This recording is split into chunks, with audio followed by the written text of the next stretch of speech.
Today, I have with me Simone West Bermudez, the founder and executive director of Black Support Network in Oakland, California, and the senior vice president of development and partnerships for Race Forward. Welcome, Simone. Hi, good morning. How are you? I'm well, thanks. How are you doing? Doing well. Looking forward to the conversation. Thank you very much for doing this with me. I appreciate it. My My first pleasure. question, thank you. Can you explain the mission of Black Support Network? Oh, yeah, I founded BSN or Black Support Network to address gaps in my own life. In my mid 20s, was really looking at my financial situation and feeling like I could have made a lot of different choices if I had had access to financial literacy education on in life. And I found that a lot of the questions that I had around my personal finances and the gaps in my own financial literacy were tied back to specific things that people of color systemically experience. And so I created BSN selfishly to address like a lack of cultural competency in my own background and a desire to have, more robust financial literacy that really represented the person of color that I am. And so our goal or our mission is to teach financial literacy that is rooted in Black history. How does the historical aspects of Black history impact what you do? Yeah. I think it's deeply rooted in the experiences that people of color have navigating the world, whether it is trying to find your first job or trying to understand how to save money from a limited paycheck, trying to navigate employment in general, unemployment, housing, just cost of living. I went to college in a very high cost of living location in the San Francisco Bay Area. And so I think for me, Black history is at the core of my lack of understanding of financial literacy, whether it came to understanding redlining, to gerrymandering, to how we end up in certain tax brackets, to certain voting laws. It really is deeply rooted, I think, in the Black and Brown experience. Specifically, if you think about how people navigate systems of inequity and inequality when it comes to managing finances. Right. And you mentioned redlighting. You keep leading right into the next question. I appreciate that. Can you explain redlighting for those who do not have a clear understanding of what that means and how it impacts the community? Yeah, so redlining, I always think about it as actually a direct extension of slavery. If you look as far back to the ownership of people in this country, there were laws that consistently were designed Mm. to take power away from enslaved people and to give power to people who had ownership of slaves. And so I view redlining as an extension of that. It's basically what is now deemed an illegal practice of denying certain services, such as loans, things like, what kind of credit rate you're going to receive based on your physical location of your neighborhood. Right. So if you look back to like pretty much every major metropolitan city in the United States, you can pull up the old redlining map, which would say in these within these lines, these jurisdictions of a city or a town, these property values are lower or deemed unsafe, and it would basically self-segregate people of color, specifically Black and African American people, but also Latino and Asian populations, into neighborhoods that didn't get the same benefits as their white counterparts. Some of the things that we talked about at BSN as far as like, what is your interest rate or APR on a loan? Mhm. What is your likelihood of receiving support from a bank to get a loan, to be able to buy a house, have home ownership, and unlock that, American dream of generational wealth?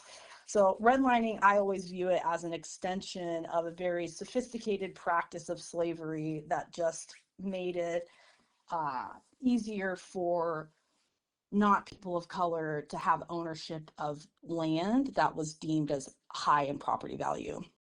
To answer your question about gentrification, I tend to have a more middle ground view on gentrification. I think that it is also a term that gets a very blanketed name in its explanation, and it's actually more nuanced than that. So how I understand gentrification, how we view it at BSN as pertains to our work, is if you think of a city like Oakland, people tend to move to Oakland because it has a great food scene, it has a great culture scene. There is so much history rooted to music there. You have Bay Area artists, E40, Too Short, Tupac, like a lot of legacy art has come from that area, and many others, but I could list, but for time's sake, won't mention. Right.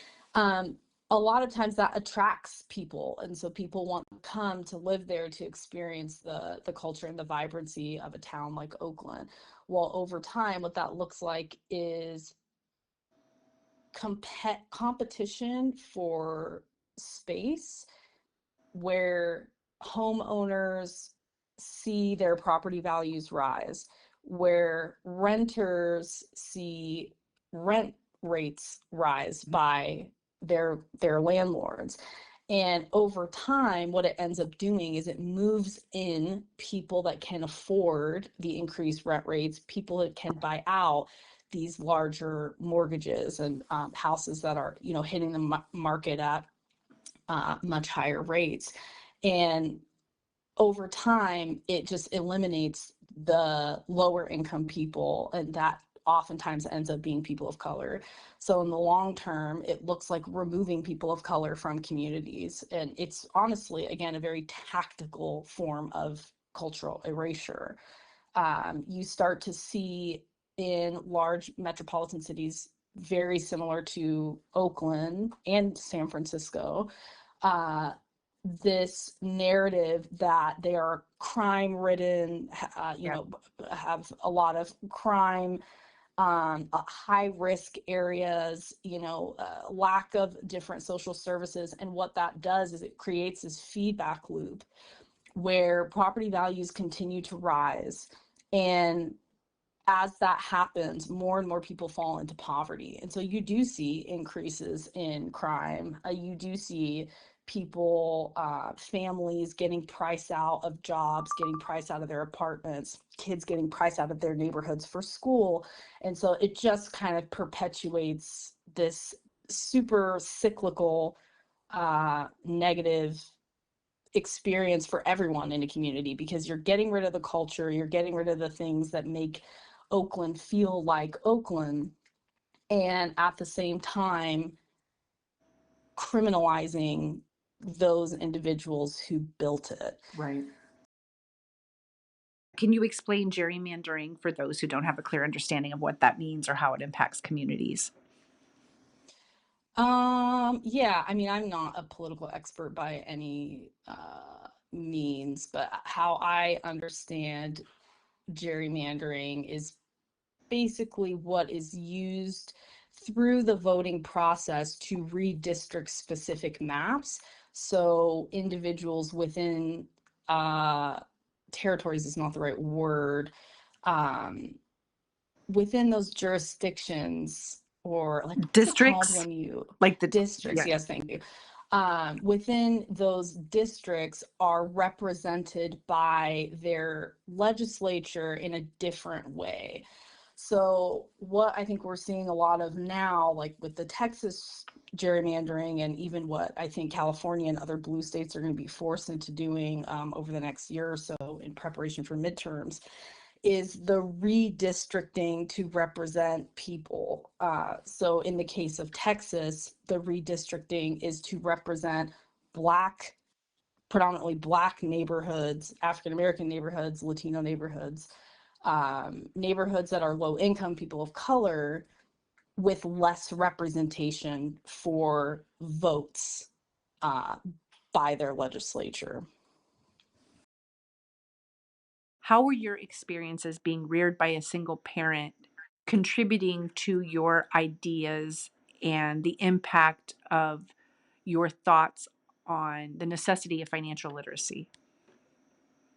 Sure. I think for me personally, and we talk a lot about this at Black Support Network, we each have a psychology when it comes to how we view money. When we do introductory courses, mostly with young students, like transition to age youth students, high school, sophomore to seniors, we talk a lot about how our psychology with money is often associated with shame and how actually detrimental that is to making progress on understanding how to be better with money. So one of the first things we do in our classes, we talk about like what is your individual money psychology in contrast to what is your rich life? Like what do you imagine your rich life looking like if you had unlimited resources?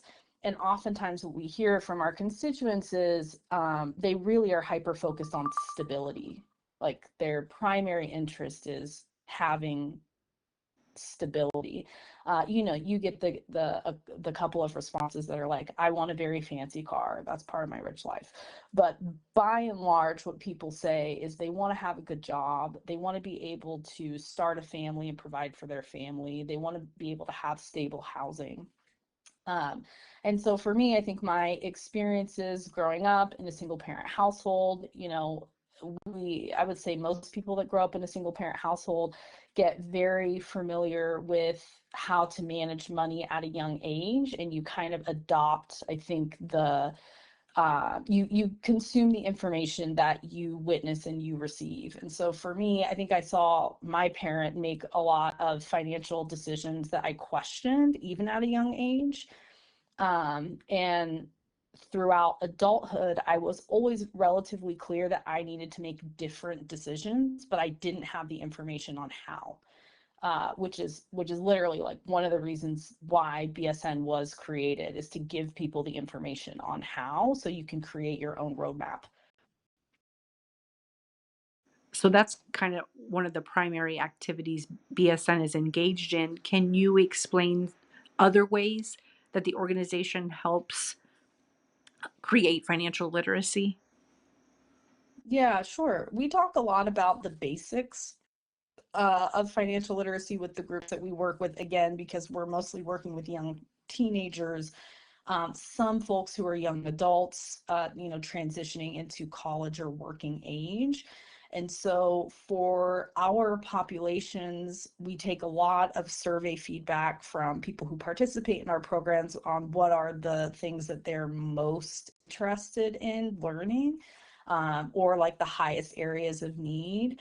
And I think a lot of times when people think about financial literacy, they think the stock market and how can I invest in stocks, or how can I buy crypto, or how can I buy Bitcoin. We really start at the fundamental level of, when you get your first paycheck, who do you pay first? And the answer is always you pay yourself first. So we talk a lot about investing in savings.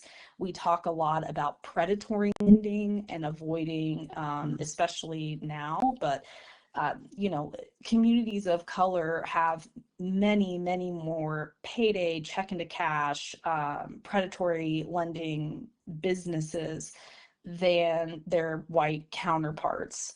And again, it's this pyramid of, I don't think I can afford to get by right this second.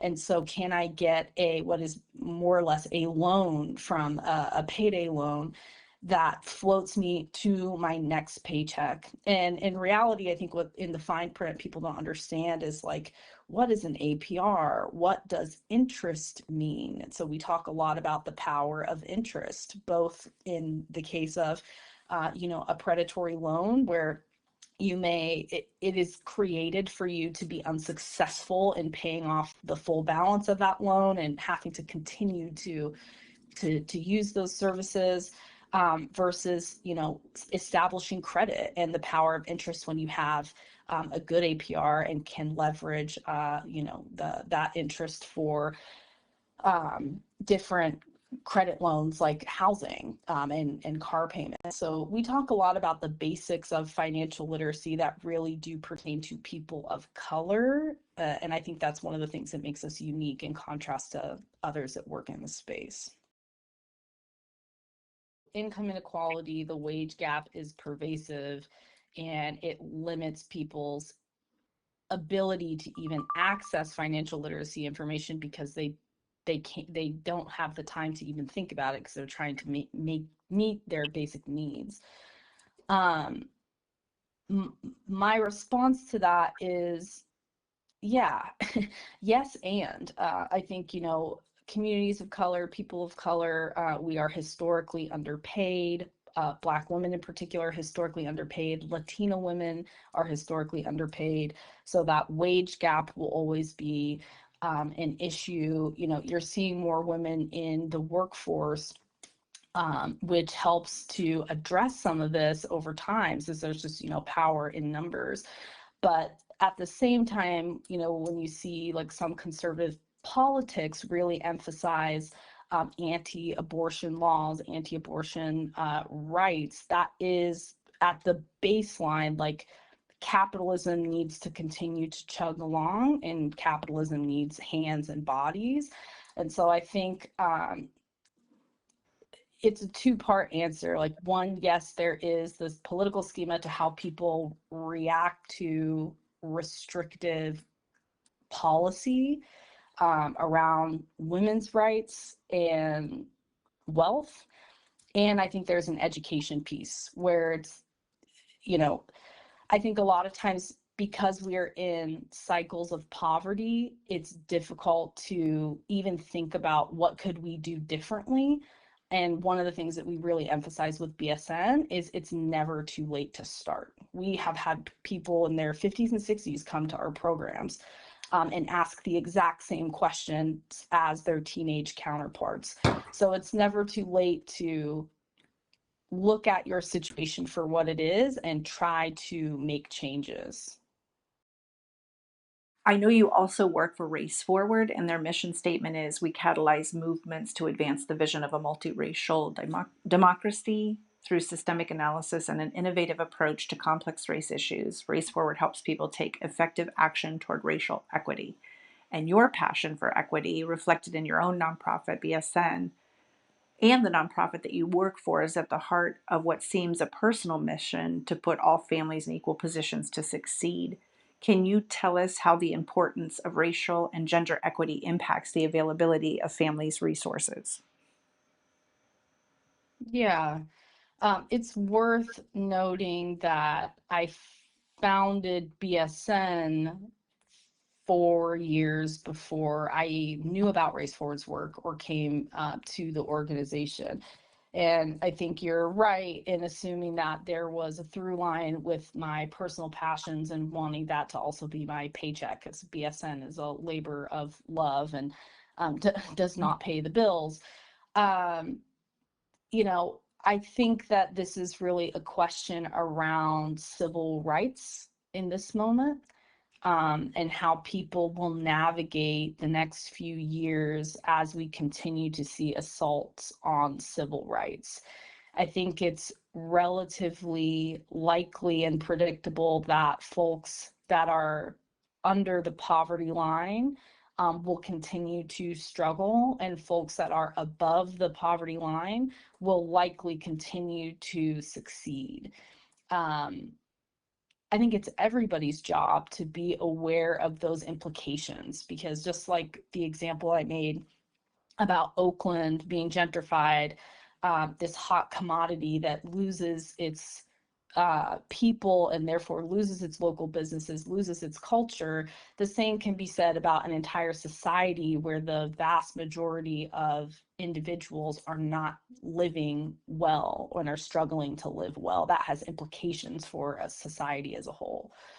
So, I think people need to vote in their interests, and I am hopeful that everyone's starting to gain a collective understanding of what that looks like.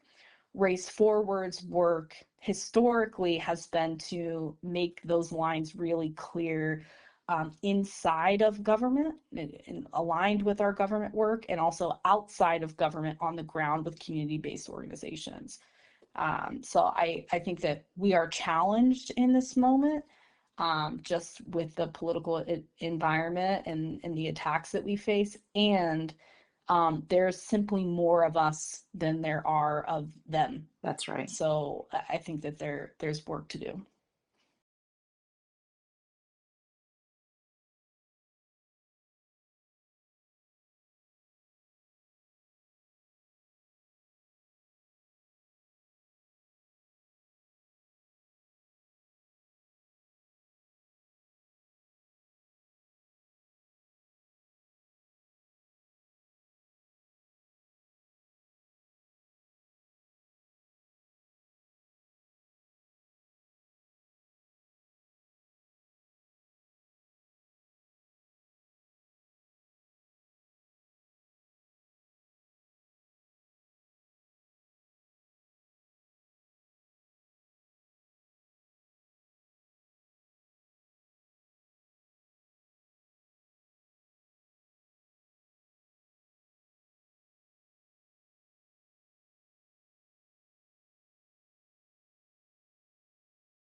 Do you have a favorite success story that you would care to share from your experiences at BSN?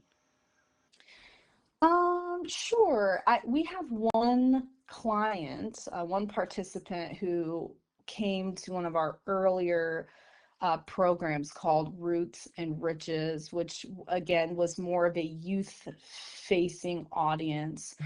A younger individual, probably in their early to mid 20s, who was really participatory during the program, asked a lot of good questions, took a lot of good notes, like was very much like paying attention and engaged. And towards the end of the day, they had posed this question to the group about how to get support with managing credit card debt, and felt, I think, vulnerable enough in that space of roughly like 10 to 12 people, to be really honest that they were in over $20,000 worth of credit card debt again at a very young age, which can be debilitating and laden with shame. And so while that sounds like a very negative story, for me, it felt like we were on the right track as far as trying to provide services to people that really need them, and giving people a safe space, a network to be in community to get the help that they need.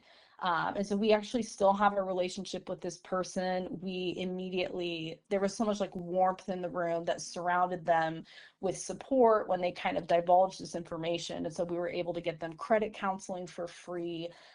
They have an ongoing relationship with our financial health expert here at BSN, and actually felt so passionate about continuing this education that they host conjoined programs with us beginning this month, actually called Money Mondays.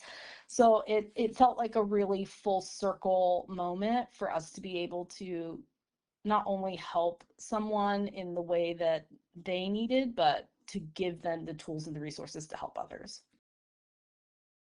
If you could give our audience advice that would help increase racial and gender equity in all of our communities in ways that would most impact access to equitable, ample resources for their families, what would that advice be?